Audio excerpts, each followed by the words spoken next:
Aujourd'hui, je vais vous parler d'un livre que j'ai lu récemment qui s'appelle Un Indien dans l'entreprise.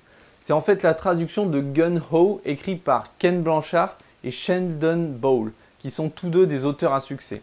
Particulièrement Ken Blanchard, puisque c'est l'auteur de Le Manager Minute, qui est un véritable best-seller international que je vous recommande. Il est conférencier et consultant en management spécialisé en leadership. Donc Gun Ho, c'est un petit livre puisqu'il fait à peu près 160 pages. Il se lit rapidement parce qu'il est écrit comme un roman et on est tout de suite pris dans l'histoire. L'histoire, justement, elle commence avec l'arrivée d'une nouvelle directrice qui est nommée à la tête d'une usine de 1500 personnes qui est en difficulté. Si la situation ne change pas, l'entreprise devra fermer ses portes d'ici la fin de l'année à cause de sa productivité qui est inférieure aux autres sites du groupe. Après sa première journée à l'usine, la directrice sort totalement abattue face à l'ampleur de la tâche.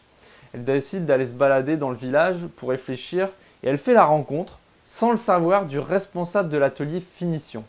Un personnage vraiment atypique qui est d'origine indienne, d'où le titre du livre. Sans savoir que c'est la nouvelle directrice, le responsable lui explique qu'il va perdre son emploi malgré que son atelier ait la meilleure productivité. Forcément, elle est interpellée par cette remarque et elle cherche à en savoir plus. Et c'est là que le responsable commence à lui expliquer pourquoi il a de bonnes performances grâce à la méthode qu'il appelle « tous ensemble ». Cette méthode se décompose en 3 phases. La première, le principe de l'écureuil. La deuxième, c'est la méthode du castor. 3, le cadeau de loi. Le principe de l'écureuil vient de l'observation de la nature.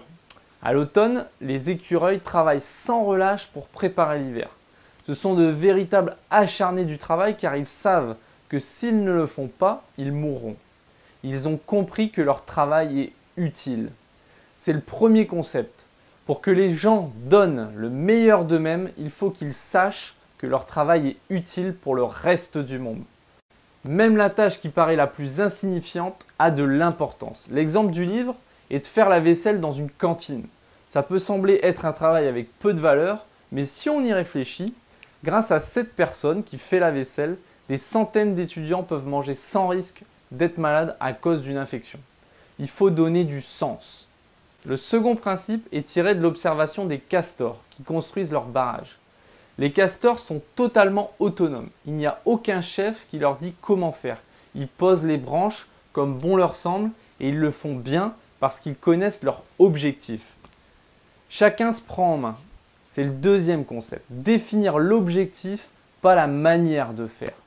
De manière générale, les gens sont intelligents. Ils trouveront toujours la meilleure façon de procéder. Il n'y a rien de plus agaçant que quelqu'un qui vous dit comment faire les choses. Le dernier principe de la méthode tous ensemble, c'est le cadeau de loi. Cet animal est extraordinaire. Il est capable de voler pendant des centaines de kilomètres sans se reposer.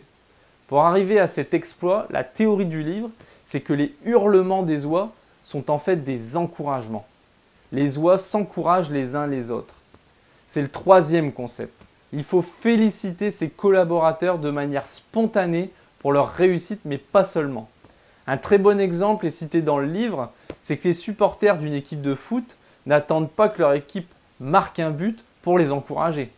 Faisons de même avec nos collègues, encourageons leur progrès.